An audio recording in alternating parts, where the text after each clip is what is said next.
करें। एक गृहस्थाश्रम में ये सुख दुख लगा ही रहता है, उसकी आप चिंता न करें, आप भोजन करें, आप प्रसाद ग्रहण करें। ऋषि ने कहा जब तक तुम बताओगे नहीं तब तक हम भोजन नहीं करेंगे। जब तक तुम नहीं बताओगे कि स्तन से खून क्यों गिर रहे हैं, हम भोजन ग्रहण करने वाले नहीं हैं।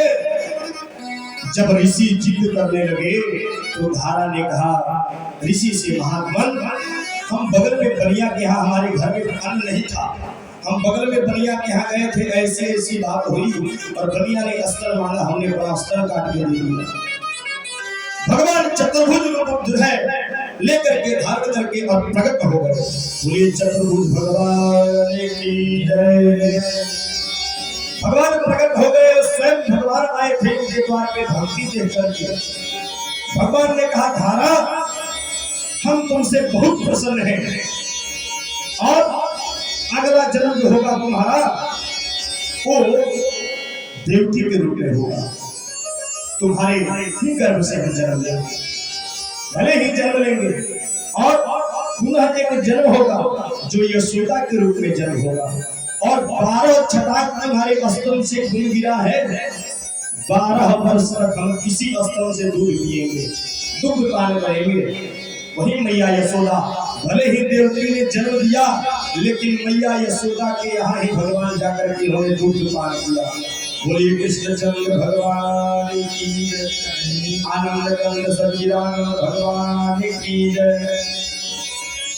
आइए वही बालक आज जन्म लिया है, 80 वर्ष की नंद बाबा। नंद बाबा की उम्र कितना है? 80 वर्ष। और नंदरानी जो यशोदा है उनका उम्र है 85 वर्ष। वृंदावन में राजस्थान में कहा जाता है कि बड़ी बहू तो बड़ा भाग, यानी कि लड़के से लड़की का उम्र थोड़ा ज्यादा हो, 2-4 साल 5 साल जितना बड़ा हो, यानी कि बड़ी बहू आएगी तो बड़ा भाग्य होगा, ऐसा लोग मानते हैं।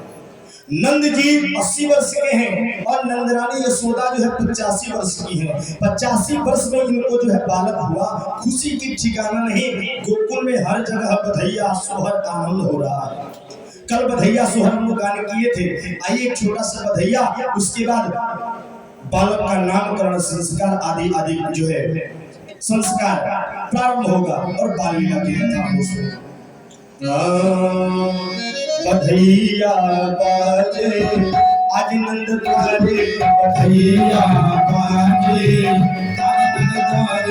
बधैया बाजे आज नंद तारे, बधैया बाजे आज नंद तारे, बधैया बाजे बधैया बाजे बधैया बाजे आज नंद तारे, बधैया बाजे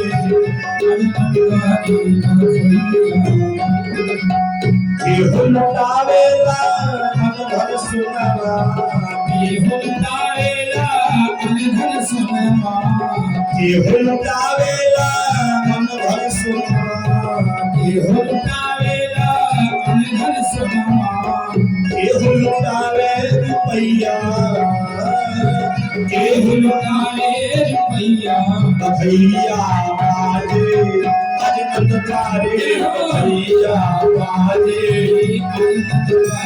बधैया बाजे आज नंद तारे, बधैया बाजे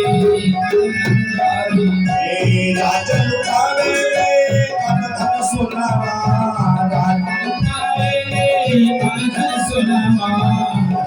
लुटावे राजन लुटावे राजन लुटावे मन धन सोनावा, राजन लुटावे राजन लुटावे मन धन सोनावा, रानी लुटावे रुपैया, रानी लुटावे रुपैया, बधैया बाजे आज नंद तारे, बधैया बाजे जय हो माधव।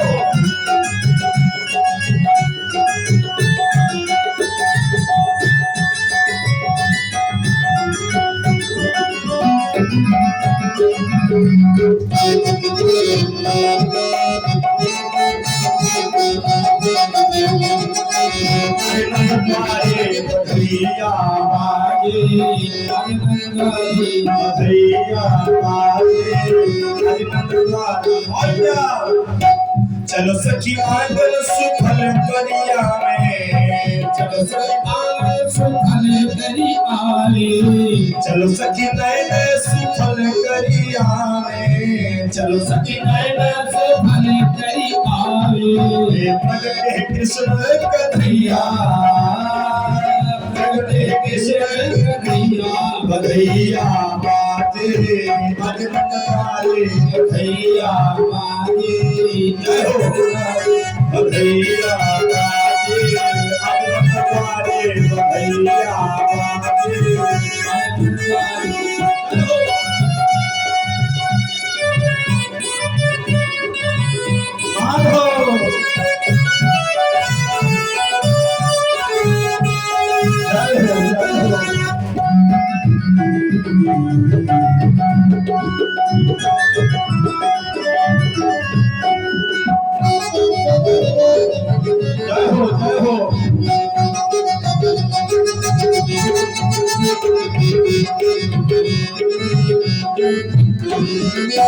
कहीं हल्दी की कीच मची है, कहीं हल्दी की कीच मची है, कहीं हल्दी की, कहीं हल्दी की, कहीं हल्दी की कीच मची है, कहीं हल्दी की कीच मची है। बाबा के अंगनैया, बाबा के अंगनैया बधैया बाजे अजनंदवारे बधैया बाजे अजनंदवारे बधैया।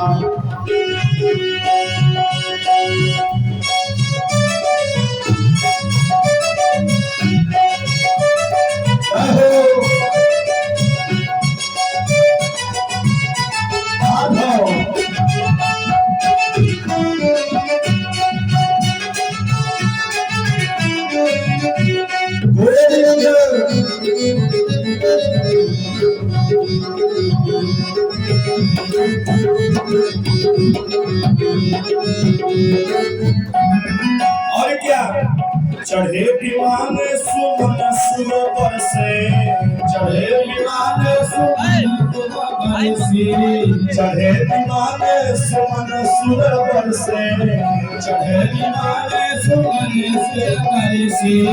दीप नंद दुहैया, दीप नंद दुहैया बधैया बाजे अजनंदवारे बधैया बाजे। सभी लोग ताली बजा करके जय हो बधैया बाजे अजनंदवारे बधैया बाजे।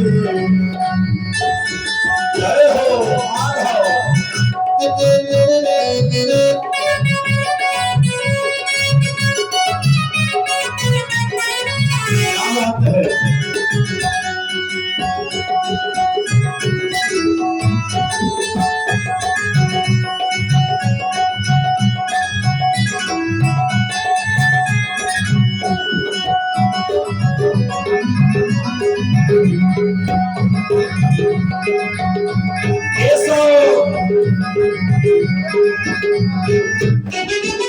और क्या इत आशीष को गोपी जन, इत आशीष को गोपी जन, इत आशीष, इत आशीष, इत आशीष गोपी जन, इत आशीष गोपी जन, इत आशीष गोपी जन, इत आशीष गोपी जन। चिरंजीव हो तो भैया, चिरंजीव हो भैया बधैया बाजे अजनंदवारे बधैया बाजे अजनंदवारे बधैया बाजे अजनंदवारे बधैया बाजे अजनंदवारे बधैया बाजे अजनंदवारे बधैया बाजे अजनंदवारे बधैया बाजे अजनंदवारे बधैया बाजे अजनंदवारे बधैया बाजे अजनंदवारे बधैया बाजे अजनंदवारे। बोलिए नंदनंदन सच्चिदानंद भगवान की जय। ब्रज में हो रही जय जयकार नंद घर लाला जायो है। ब्रज में हो रही जय जयकार नंद घर लाला जायो है। लाला जायो है मैया लाला जायो है। लाला जायो है मैया जायो है। ब्रज में हो रही जय जयकार नंद घर लाला जायो है। ब्रज में हो रही जय जयकार नंद लाला जय हो।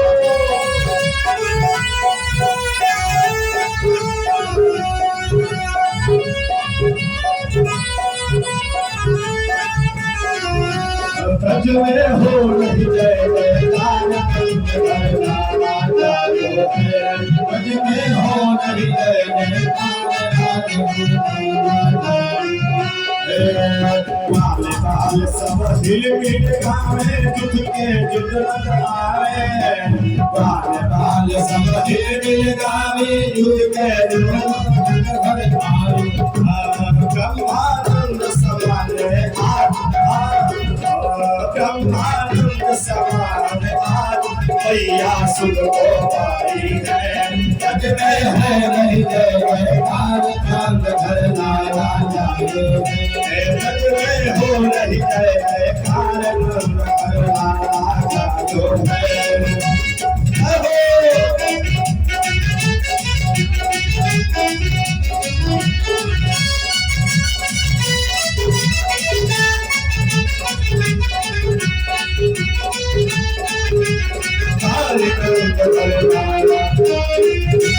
लाला जायो है मैया लाला जायो है। लाला जायो है मैया लाला जायो है। ब्रज में हो रही जय जयकार नंद घर लाला जायो है। ब्रज में हो रही जय जयकार लाला जायो है। ब्रज में हो रही जय जयकार नंद घर लाला जायो है।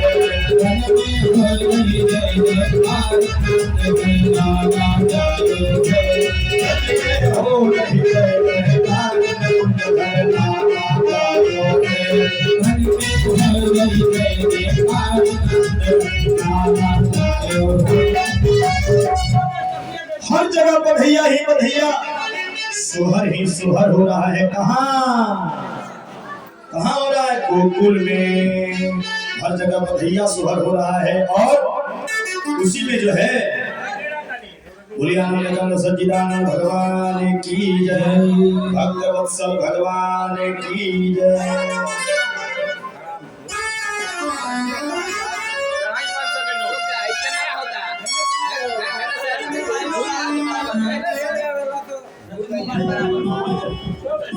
बोलिए भक्तवत्सल भगवान की जय। आनंद कंद सच्चिदानंद भगवान की जय। हर जगह बधैया सोहर का आनंद हो रहा है।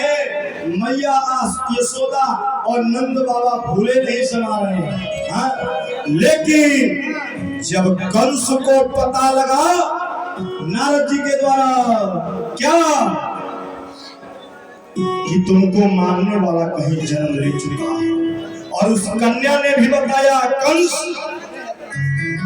जिसको तुम मान रहे हो ना वो कहीं जन्म ले लिया है। और उस कन्या को कंस ने पटका। वो कन्या जो है योग माया के द्वारा आकाश में जो है आ गई। वही विंध्याचली भवानी हुई, विंध्याचली माता वही कन्या हुई, भगवान के द्वारा माया थी। अब कंस ने एक कमेटी का गठन किया। उस कमेटी का नाम क्या था? अखिल भारतीय बालक वध सेवा समिति। यानी 84 क्षेत्र, ब्रज के 84 क्षेत्र में जितने भी 1 महीने के अंदर बालक ने जन्म लिया सबको मार दो, सबको खत्म कर दो। कंस ने उस कमेटी का गठन किया, अखिल भारतीय बालक वध सेवा समिति। उस कमेटी में, उस समिति में दुनिया के जितने दैत्य थे सब उसमें सदस्य बने, कोई अध्यक्ष बना, कोई उपाध्यक्ष बना, कोई सचिव बना, कोई आयोजक संयोजक, यानी सब बने। उसमें जो सबसे तेज तरार थी, जो पीएचडी की डिग्री हासिल की थी बालकों को मारने के लिए, जिसका नाम था पूतना, बहुत पढ़ी लिखी थी, बालक वध करने में निपुण थी। कंस ने उसको ब्रज का क्षेत्र दिया कि यानी ब्रज का जो क्षेत्र है पूतना तुमको हम देते हैं। निपुण थी, रूप बदलने में बहुत चालाक थी। पूतना को जो है ब्रज का क्षेत्र मिल गया। बोलियानंद कंद सच्चिदानंद भगवान की। पूतना चल पड़ी रूप बदल करके। राक्षसी थी, लेकिन रूप जब बदली तो मानो दुनिया की सबसे बड़ी सुंदरी हो। हाँ, जैसे शूर्पणखा ने राम जी से कहा था दंडकारण्य वन में, जैसे शूर्पणखा ने राम जी से कहा था क्या, तो सम पुरुष नमो समकारि, तो सम पुरुष नमो समकारि, यह रचना विधि रचारी, यह रचना विधि रचारी, तो सम पुरुष नमो समनारी, तो सम पुरुष नमो समनारी, तो सम पुरुष नमो समनारी, तो सम पुरुष नमो। इतना सुंदर बनी जैसे पूतना सुंदर बन गई राक्षसी से, उसी तरह रावण की बहन थी जिसका नाम था शूर्पणखा, विवाह करने के लिए आई थी राम जी के पास। रामायण में 4 विवाह है। रामायण में कितने विवाह हैं? 4 विवाह। कौन कौन विवाह? शिव विवाह, राम विवाह, शूर्पणखा विवाह और नारद विवाह। 4 विवाह। 2 विवाह हुआ, 2 विवाह नहीं हुआ। कौन कौन विवाह हुआ? शिव विवाह हुआ, राम विवाह हुआ, लेकिन शूर्पणखा विवाह नहीं हुआ, नारद विवाह नहीं हुआ। नारद जी विश्वमोहिनी के साथ विवाह करना चाहते थे, सिलनिधि राजा की पुत्री के साथ, उनका भी विवाह नहीं हुआ। 2 विवाह में अगुआ थे, 2 विवाह में अगुआ नहीं थे। और बिना अगुआ वाला विवाह कहाँ से होगा? शिव विवाह में अगुआ थे और राम विवाह में अगुआ थे।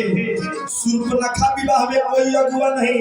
कन्या खुद चली आई वर के साथ, वर के पास आकर के बोली हमको विवाह करना है।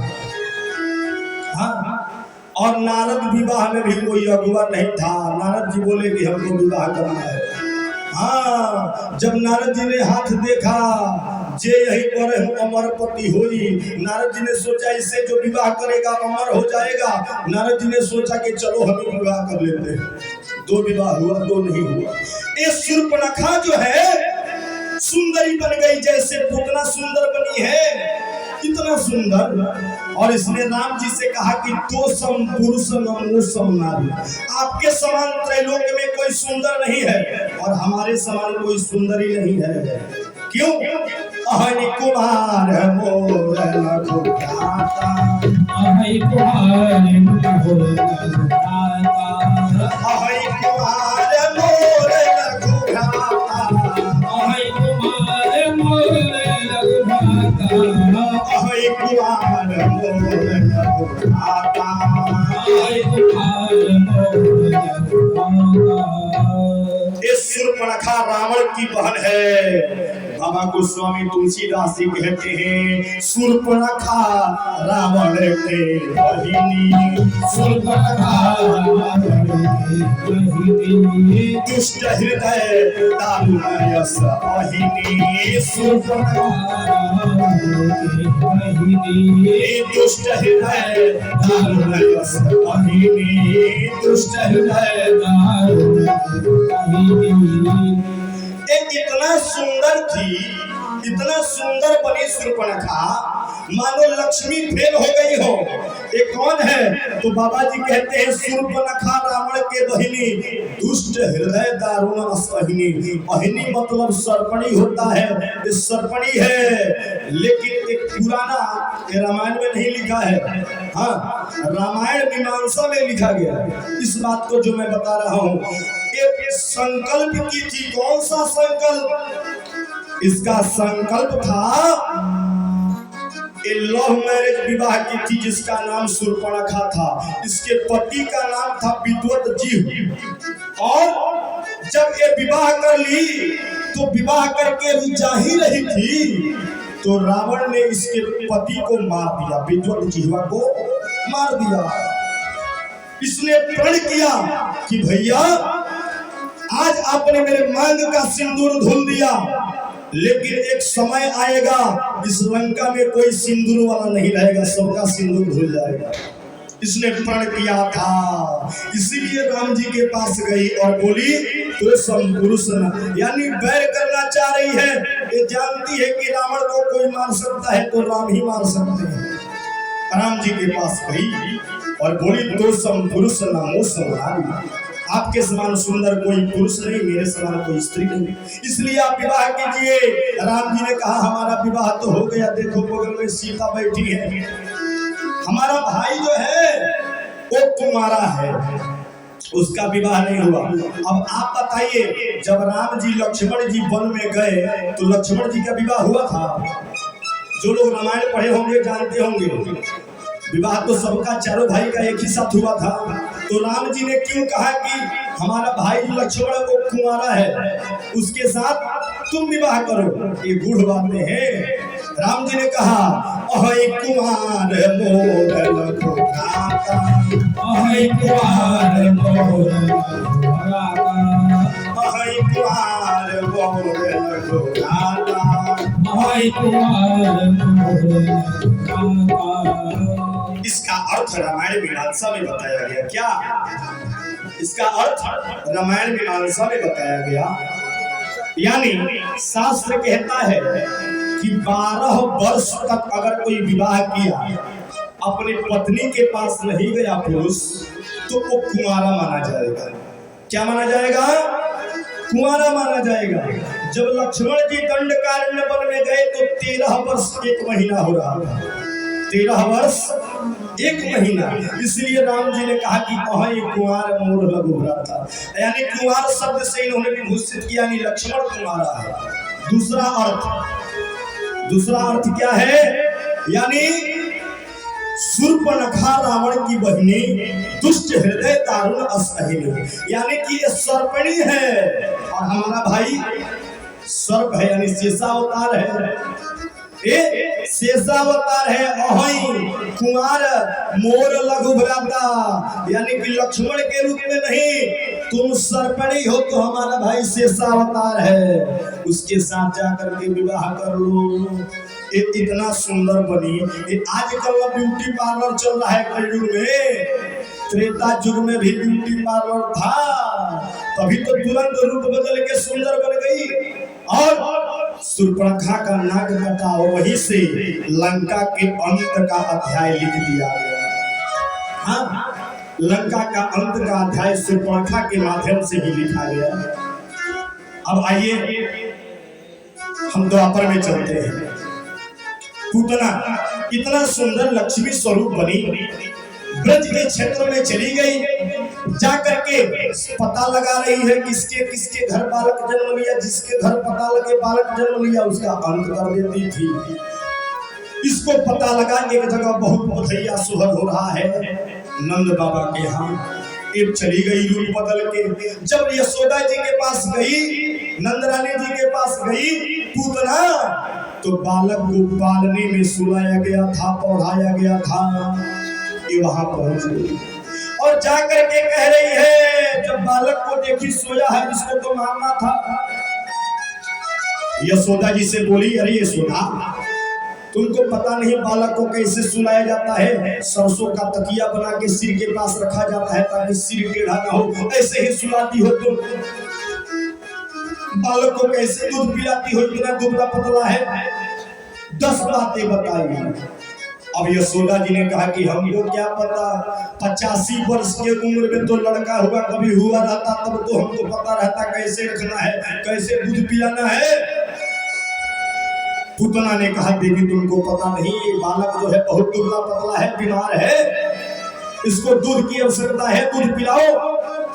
यशोदा जी अब हिचकिचा रही है, समझ नहीं पा रही हैं। तब तक इसने पलने से ले लिया, जब कोई मीठा बोली बोली तो सावधान हो जाना चाहिए। चाणक्य नीति कहता है हाँ, जब कोई आपके भलाई की बात करे तो सावधान हो जाओ, इसमें कुछ छिपा है, राज है। कर्णौ कलम्रो शनैर्विचित्रम् छिद्रं निरूप्य सहसा प्रविशत्य संगः सर्वं खलस्य चरितं मस्कः करोति। चाणक्य नीति में कहा गया कि जैसे मच्छर आता है आपके पास काटने के लिए, तो पता है क्या करता है, पहले गीत गाता है। कहाँ पे? कान के पास गुनगुनाएगा मच्छर, यानी गीत गाएगा, लगेगा बहुत सुंदर गुनगुना रहा है कान के पास। उसके बाद मौका पाते ही बैठेगा, बैठने के बाद डसेगा, डंक मारेगा, खून चूसेगा और भाग जाएगा। शास्त्रकार कहते हैं उसी प्रकार जैसे कोई आपके भलाई की बात करे तो उससे सावधान हो जाओ। हाँ,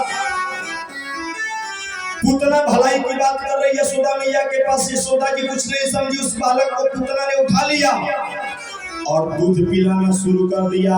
वो अपने अस्तर में कालकूट विष भर के लेकर के आई थी, बालक को मारने के लिए कंस ने भेजा था। और पुतना जो है दूध पिलाने लगी, भगवान ने आंख बंद कर लिया।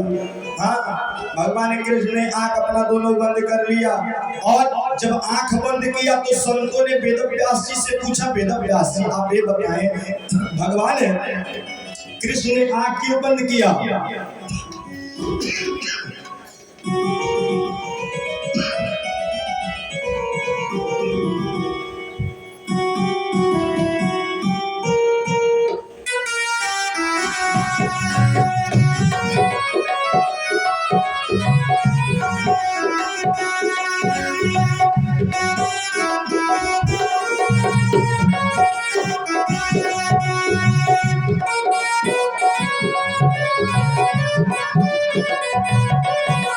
जय हो।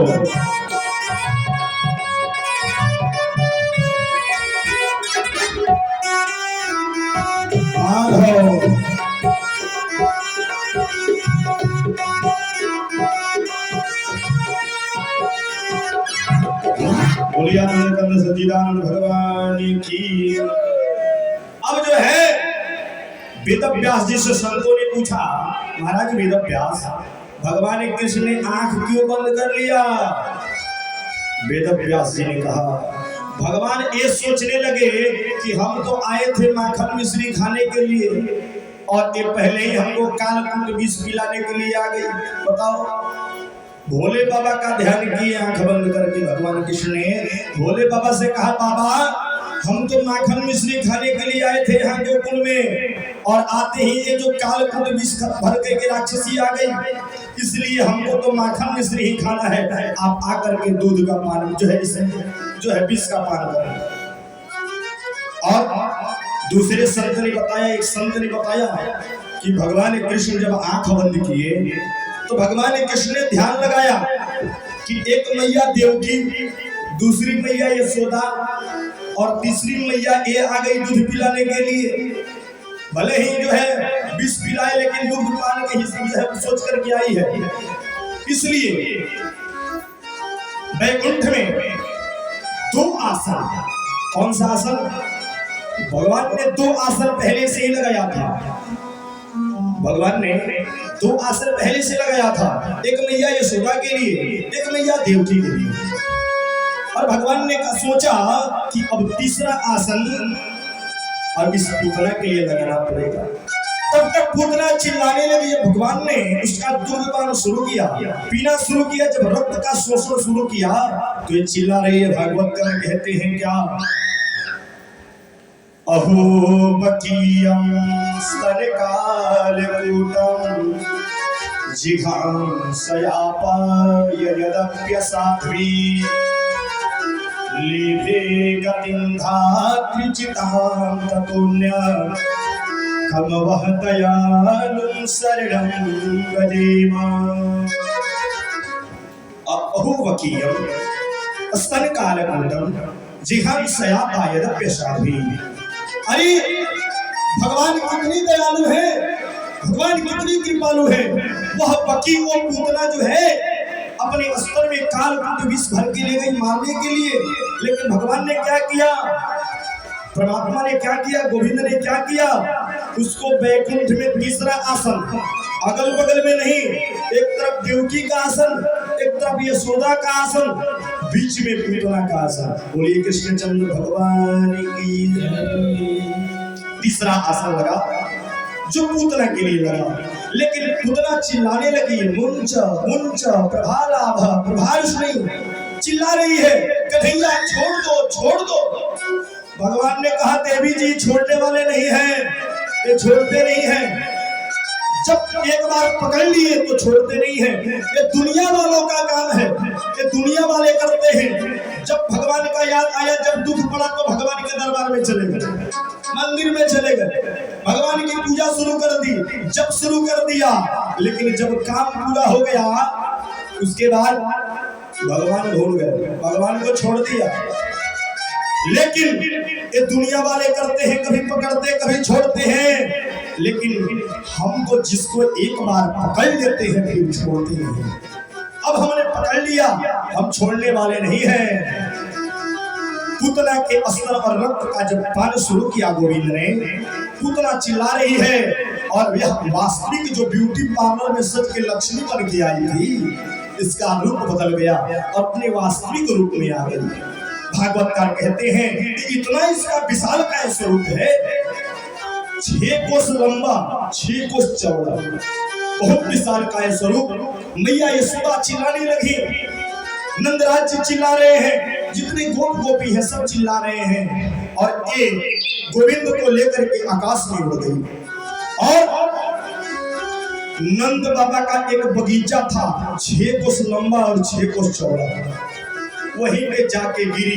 बगीचे के जितने पेड़ थे वो सब चूर्ण बन गए, पाउडर बन गए, हाँ सब पाउडर बन गए जब उसमें गिरी, लेकिन कोई उठाने के लिए नहीं जा रहा है। अब कौन जाए उठाने के लिए उस राक्षसी के पास? लेकिन हमने कहा है ना, कुपुत्रो जाए तक क्वचिदपि माता कुमाता, माँ माही होती है। माँ ने सोचा मैया यशोदा ने कि भले कोई नहीं जा रहा है, लेकिन हम जाएंगे, भले वो राक्षसी जिंदा हो हमें खा जाए।